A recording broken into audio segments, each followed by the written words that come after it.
deixe seu coração aberto para ser ministrado pela palavra do Senhor, não pela minha palavra, mas pela palavra do Senhor através da minha vida.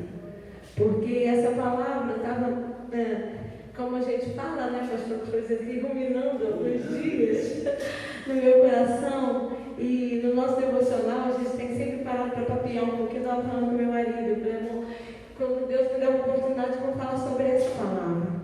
E eu queria que você abrisse aí sem demora, uma passagem que você já conhece muito. Lucas 15, a seção de achados e perdidos da Bíblia, né? Não é um jornal, não, é na Bíblia mesmo, achados e perdidos, Lucas 15. É uma parábola que você já conhece muito, mas a gente vai vê-la hoje de uma maneira diferente. Eu sei que ela está aqui, mas ela não fugiu da minha Bíblia. Amém. Lucas 15, a partir do verso 11. Você abre a sua Bíblia aí também comigo. Você está no culto, querido, então abre a sua Bíblia aí. Lucas 15, verso 11. Porque o Senhor tem algo para nos ensinar nessa noite, em nome de Jesus. Amém? Diz assim, continuou o que ele estava fazendo, ensinando, né? Certo homem tinha 2 filhos. O mais moço deles disse ao pai: Pai, dá-me a parte dos bens que me cabem. E ele lhes repartiu os haveres. Passados não muitos dias, o filho mais moço, ajuntando tudo que era seu, partiu para uma terra distante. E lá dissipou todos os seus bens, vivendo absolutamente. E depois de ter consumido tudo, sobreveio àquele país uma grande fome, e ele começou a padecer necessidade. E então ele foi e se agregou a um cidadão daquela cidade, e este lhe mandou aos seus campos a cuidar dos porcos. E ali ele desejava comer as alfarrobas que os porcos comiam, porque ninguém lhe dava nada. Então, caindo em si, lhe disse: Quantos trabalhadores do meu pai têm pão com fartura, e eu aqui morro de fome? Me levantarei e irei ter com meu pai e lhe direi: Pai, eu pequei contra o céu e perante ti, já não sou digno de ser chamado teu filho, trata-me como um dos teus trabalhadores. E levantando-se foi para o seu pai. E vinha ele ainda longe quando seu pai o viu. E compadecido dele, correndo, o abraçou e o beijou. E o filho disse: Pai, eu pequei contra o céu e diante de ti, já não sou digno de ser chamado teu filho. O pai, porém, disse aos seus servos: Trazei depressa a melhor roupa, vestiu, põe-lhe um anel no dedo, sandálias nos pés. Trazei também e matai um novilho cevado, comamos e nos alegremos, porque este filho estava morto e reviveu, estava perdido e foi achado. E começaram a se alegrar. Querido, deixa sua Bíblia aberta, feche seus olhos, pode sentar quem está aqui, pode sentar aí na sua casa. Senhor, em nome de Jesus, nós pedimos que o Espírito Santo tenha liberdade para ministrar ao nosso coração o conhecimento profundo da Tua Palavra. Deus, nós não queremos simplesmente entender de uma maneira superficial, nós queremos compreender o que de verdade o Senhor quer nos ensinar hoje. E aquilo que o Senhor já começou na minha casa, ministra hoje, Senhor, completa essa obra, para que possamos sair daqui um pouco mais crescidos na graça e no conhecimento do Senhor. Em nome de Jesus. Amém. Eu não quero falar com você dessa parábola que você já conhece, né, que o filho mais novo foi embora e gastou dinheiro. Não é sobre isso que eu quero falar. Essa semana Deus ministrou muito no meu coração e me falou no seguinte tema: quem somos na casa do Pai?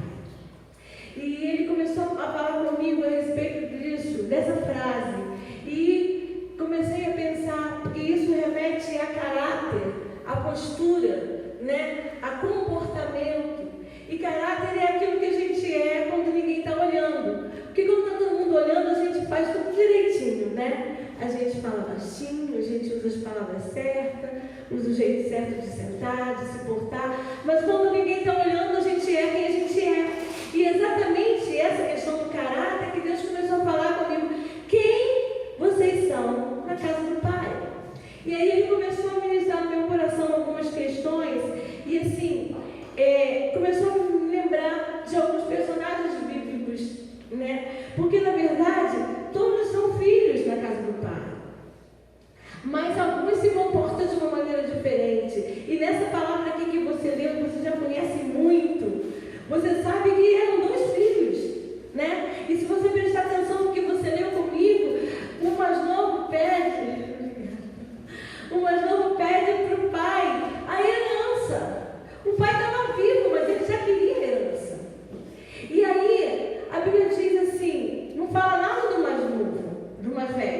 fala só do mais novo. E fala assim, ele repartiu por eles os haveres. Então significa que o pai não só atendeu ao que o filho mais novo pediu, mas atendeu também repartindo para o filho mais velho, que não tinha pedido nada. Eu queria só que você guardasse esses detalhes no seu coração, porque Deus começou a me fazer pensar que quando a gente discorre sobre a Bíblia, a gente começa a ler, e eu tenho essa mania de parece que eu estou lá, sabe, vendo os personagens, vivendo aquele contexto, e eu gosto de ler assim, porque é mais fácil para eu compreender. Então Deus começou a me lembrar de alguns personagens, como por exemplo Esaú e Jacó. Esaú e Jacó, eles eram irmãos, eles eram gêmeos, eles tinham a mesma criação, eles estavam ali no mesmo contexto, mas eles tinham um comportamento completamente diferente um do outro. Se você parar para pensar, um dava importância demais a algumas coisas, outro não dava nem aí para nada. Então, quando Jacó queria a primogenitura de Esaú, um belo dia chega cansadão, cheio de fome, e ele não deu importância à primogenitura, ele simplesmente abriu mão pela esperteza de Jacó, e ele, como a gente conhece, ele vendeu a primogenitura dele por um prato de lentilhas. Então, na verdade, o que eu aprendo com a palavra de Deus é que quem somos na casa do Pai? Nós somos filhos, mas nós temos um comportamento muito diferente diante do nosso Pai, muitas das vezes. Muitas das vezes, nosso Pai nos dá, às vezes, a mesma quantidade de coisas, né? Aquele pai chega com um chocolate para um, para o outro. Se tiver 10 filhos, é 10 chocolates iguais. Mas cada um vai ser grato ao pai de uma maneira, e alguns nem vai ser. E exatamente esse contexto de Esaú e Jacó. Esaú tinha a primogenitura, ele nasceu com alguns segundos mais cedo do que Jacó. Mas ele abriu mão, porque para ele a primogenitura não era importante. Na casa do seu pai, o que ele tem te dado tem sido importante para você? O que ele tem dado nas suas mãos para você cuidar, para você levar à frente, para você realizar, tem sido importante para você?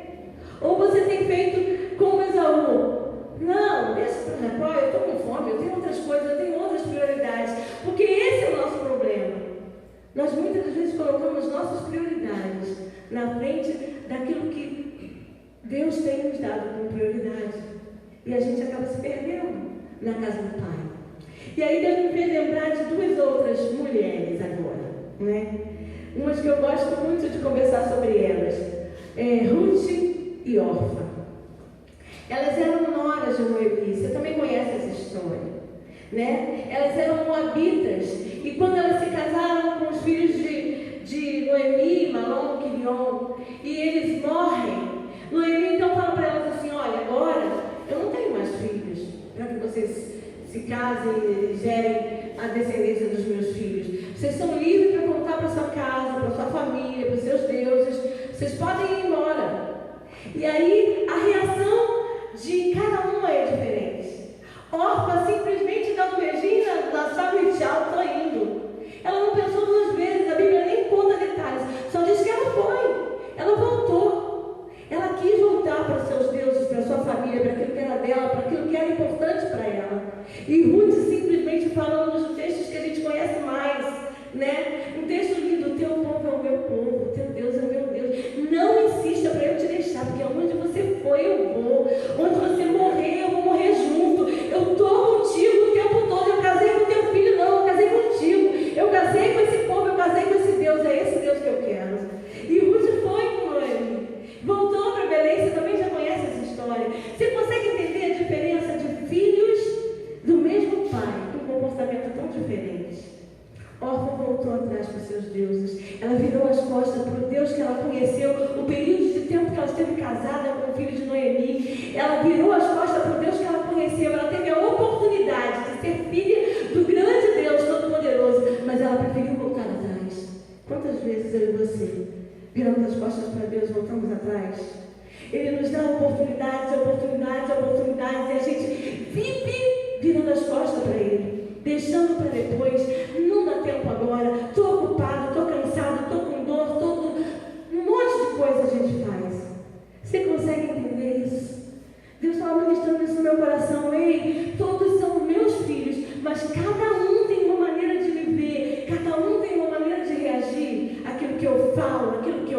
faço, a maneira como eu me apresento. E aí Deus me fez vir a essa parábola aqui, do filho pródigo. E essa parábola fala muito comigo, porque se você lê esse achado de perdidos todos é muito bom, né? Fala da dracma perdida, da ovelha perdida, mas quando chega aqui, fala de ser humano. Então toca mais profundo na gente, porque é mais forte. E a gente consegue perceber aqui, sabe, literalmente você consegue entender, é Deus representado nesse pai. São os dois filhos do mesmo pai, que ama da mesma forma, que trata da mesma forma, que convivia com eles da mesma forma, trabalhava junto, lavrava junto a terra, comia junto, fazia tudo junto, mas cada um tinha um tipo de relacionamento com o pai. Porque na verdade o relacionamento é uma via de mão dupla. O problema é que às vezes a gente não acha isso. A gente acha que o relacionamento, o outro tem que fazer tudo o que eu quero, o outro tem que me agradar, o outro tem que me paparicar, porque senão eu faço beijinho, fico triste e não quero papo. Deus não é assim. Deus não é nosso empregado. Deus não é alguém que a gente manda e ele obedece. Tem que ser ao contrário. E a gente está se relacionando com Deus como se ele fosse o nosso garçom que a gente chama e ele tem que atender. A gente fala que quer uma coisa e se ele não der, eu não quero mais uma igreja, eu não quero mais cantar, eu não quero. Queridos, dentro da igreja somos filhos dele. Já aceitamos Jesus como nosso Senhor e Salvador. Somos filhos. O problema é que existem filhos que são mais voltados ao pai do que outros. Existem filhos que agradam mais ao pai do que outro. Eu não sei como é que é na tua família. Lá em casa nós éramos 3 meninas. Até meu irmão nasceu e tomou meu lugar. Mas nós éramos 3 e era muita dificuldade financeira. Mas era incrível como nossos pais se preocupavam em fazer tudo igual, sabe? E eu sou de um tempo, né, não vou dizer a minha idade, 54, mas era roupa, sabe, de pano de chita. E a minha mãe era costureira, ela fazia aquela roupa igual para todo mundo. Você imagina que coisa chata, né? Se fosse hoje, os meninos iam dar um xerife, porque hoje em dia ninguém quer fazer isso. Mas antigamente a gente usava tudo a mesma coisa. Por quê? Porque para que os filhos entendessem que eles eram amados da mesma maneira. Às vezes os pais se comportam e demonstram aquilo que eles sentem pelos filhos. E eles, fazem de tudo para se aproximar, para se relacionar, mas cada filho reage de uma maneira. Existe aquele filho que é mais amoroso, que tem coragem, que se lança nos braços e abraça e beija e diz eu te amo. Existe aquele filho que morre de vontade, mas não consegue. Existe aquele outro que não está nem aí por amor do pai. Quem sou eu na casa do pai? Que tipo de filho eu sou? Que tipo de relacionamento eu estou tendo com meu pai? Que tipo de relacionamento tem envolvido o meu coração? Como eu tenho visto o meu pai? E aí quando a gente lê essa parábola aqui, a gente vê que esse pai repartiu o dinheiro. E ele deu para o filho dele.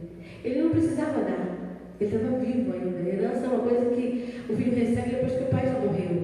Mas ele deu. Porque ele amava o filho. E para ele o dinheiro era só dinheiro. Você consegue entender que coisa linda? Para Deus, a bênção que ele tem para você é só bênção. Para você é uau, é tudo, né? Você quase não tem um passo quando você pensa. Seu coração pulsa. Mas para Deus, gente, ela está tão feliz com isso. É só isso. E é isso que fez ela feliz. É assim que Deus vê. Para aquele pai foi assim, ele deu a herança para o filho. E o filho não demorou muito, virou as costas para o pai e foi embora. Abriu mão do relacionamento. Abrir mão da presença, abrir mão de comer junto, de sentar junto embaixo da árvore, de bater papo, de rir, sabe? De ficar até tarde papeando, olhando as estrelas. Ele abriu mão de tudo isso porque para ele o mais importante era o dinheiro. Ei, será que eu e você estamos pedindo a Deus algo muito grande, muito precioso, e tudo que a gente quer que Ele nos dê, e quando Ele nos der, a gente vai virar as costas para Ele, porque afinal de contas, eu não estou afim do abençoador, eu só quero a bênção, eu não estou afim de Deus, eu só quero aquilo que Ele pode me dar, e aquilo que Ele pode me dar, onde pode me levar? Levou aquele menino a grandes lugares, ele curtiu muito a vida dele. Gastou dinheiro, teve um montão de amigos. Eu imagino que se fosse hoje, ele ia assim para Disney, ele ia para Dubai, ele ia gastar tudo. Aí quando ele ficou quebrado, ele arranjou abençoe, acho que eu vou voltar para casa, porque os empregados do meu pai têm comida. Sabe o que significa?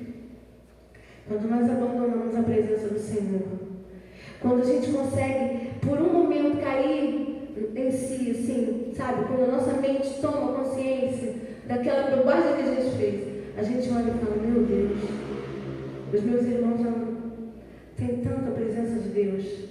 Os meus irmãos estão crescendo, eles estão avançando, eles estão indo, e eu estou aqui com fome, com sede da palavra de Deus, com sede da presença de Deus, com fome da presença de Deus, eu não tenho mais.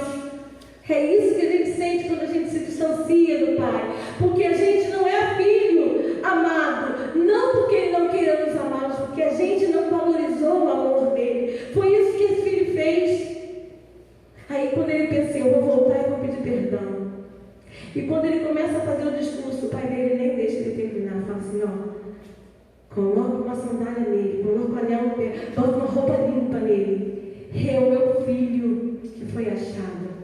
É o meu filho que foi de novo encontrado. O pai recebeu aquele filho de um jeito gostoso. Mas quando a gente entende isso, a gente também vê aqui um outro filho que também não tinha um bom relacionamento com o pai. Também estava perdido. Ele estava ali.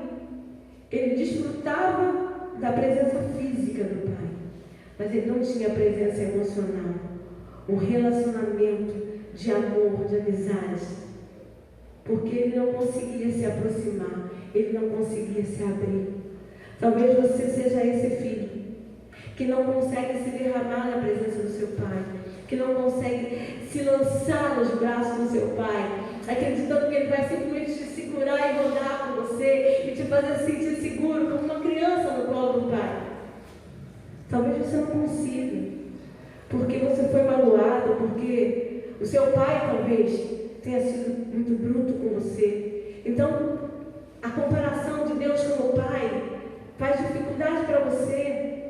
Mas eu quero te dizer que, independente de como tenha sido o seu pai aqui, o seu pai Deus, Ele é um pai que não te decepciona, Ele é um pai que não te deixa, Ele é um pai que está sempre pronto para te abraçar, para te perdoar, para te vestir, para te colocar no colo. E quando Deus começou a falar comigo sobre isso, Ele me ensinou. Comece a pensar, quem é você na minha casa? O que você tem feito para tocar o meu coração? Porque vir aos cultos metodicamente, estar nas reuniões mecanicamente, não toca o meu coração. Sabe o que toca o coração de Deus? Não é a sua oferta, não é o seu dinheiro, não é a voz bonita que você tem para cantar, não é a maneira bonita como você toca o instrumento. O que toca o coração de Deus é um coração quebrantado. É um coração que se derrama diante dele, se reconhece indefeso e incapaz sem ele.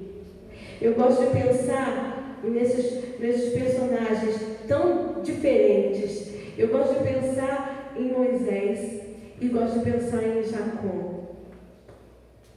Porque quando você pensa nesses dois personagens, você lembra de um momento na vida de Moisés. Isso está em Êxodo 32, se não me engano. Ele fala para Deus assim: se o Senhor não for conosco, não nos faça sair desse lugar. Porque para ele não era importante atravessar o deserto, chegar na terra prometida e ter uma terra que manasse leite e mel e todas as riquezas e ver o povo prosperar. Para ele o importante era ter a presença de Deus no caminho. Diferente de Jacó, que quando deitou o travesseiro naquela pedra, como travesseiro, e lutou com o anjo falou: deixa eu ir embora. Ele disse: não vou deixar você ir enquanto você não me abençoar. Para Jacó, o importante era a bênção. E para mim, para você, o que é mais importante? A bênção ou o abençoamento?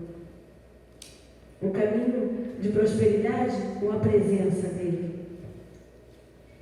E eu vou fechar daqui a pouquinho já.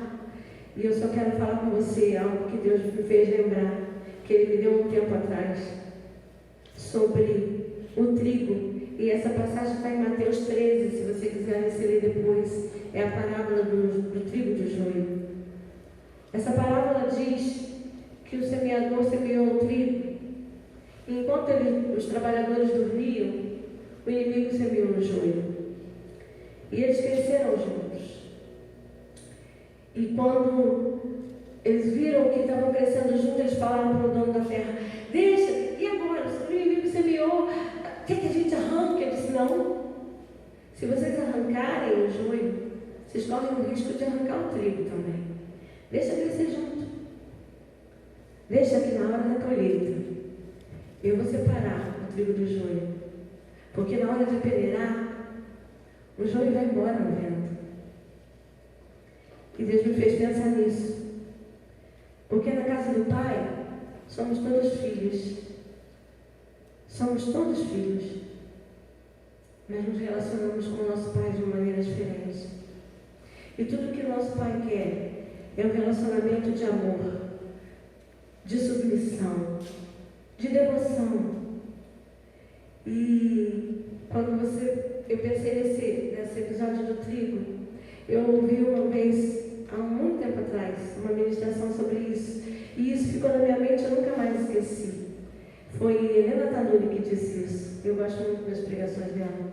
Ela disse assim, que quem entende de plantação fala que quando você recolhe o trigo, né, você faz a separação. Mas quando você está numa lavoura de trigo, você olha ao longe e você vê qual a diferença que há entre os dois. Quando sopra o vento, o trigo se curva, o joio não se curva. Eu achei isso tão lindo, tão profundo. Quando sopra o vento, o trigo se curva, o joio não se curva. Sabe o que isso ensina para mim e para você? Que quando sopra o vento do Espírito, aquele que é filho se submete, se curva, se inclina, reconhece quem é Deus. Mas aquele que é joio nem percebe o sopro do Espírito. Queridos, a pergunta de Deus hoje para mim e para você é: quem somos na casa do Pai? Somos filhos? Ou somos simplesmente alguém que serve na casa do Pai? Alguém que faz algumas coisas na casa do Pai? Precisamos restaurar o relacionamento, porque nós não podemos estar aqui meramente por obrigação. Nós não podemos estar nesse lugar, na presença do nosso Deus, porque nós somos religiosos, porque nós somos tidos e vistos aí fora como os crentes. Nós precisamos estar aqui por um único motivo: por amor. Eu queria cantar uma canção e eu queria que, enquanto eu canto, você orasse pela sua vida. Se você sente que essa palavra falou com você, e eu quero te desafiar a dizer, como aquele menino que voltou para casa: Deus, eu não quero mais ficar lá fora. Eu não quero ficar longe da sua presença.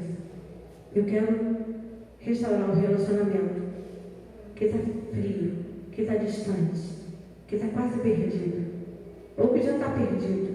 Eu preciso de volta. Eu preciso do teu cômodo, porque você precisa estar com Ele por amor. Eu não quero estar aqui por obrigação.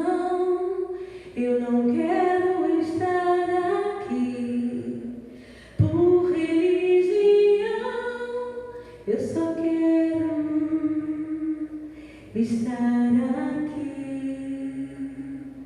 porque te amo.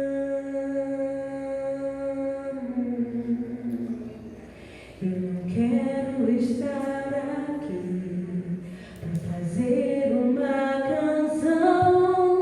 Eu não quero estar aqui para pedir algo de tuas mãos. Eu só quero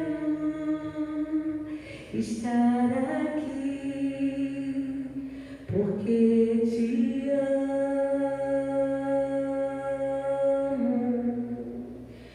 Porque te amo, eu paro todas as coisas.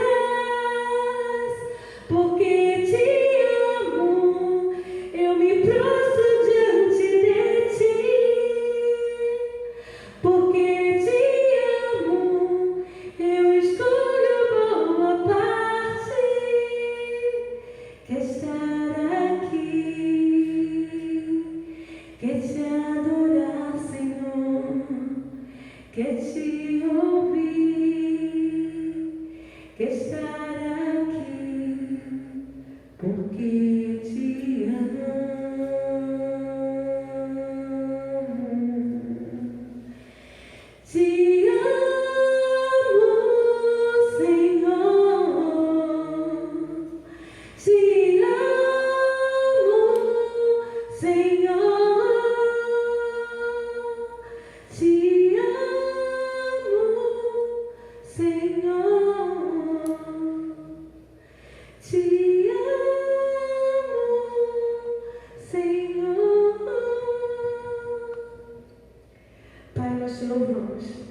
Santo sopre sobre a nossa vida.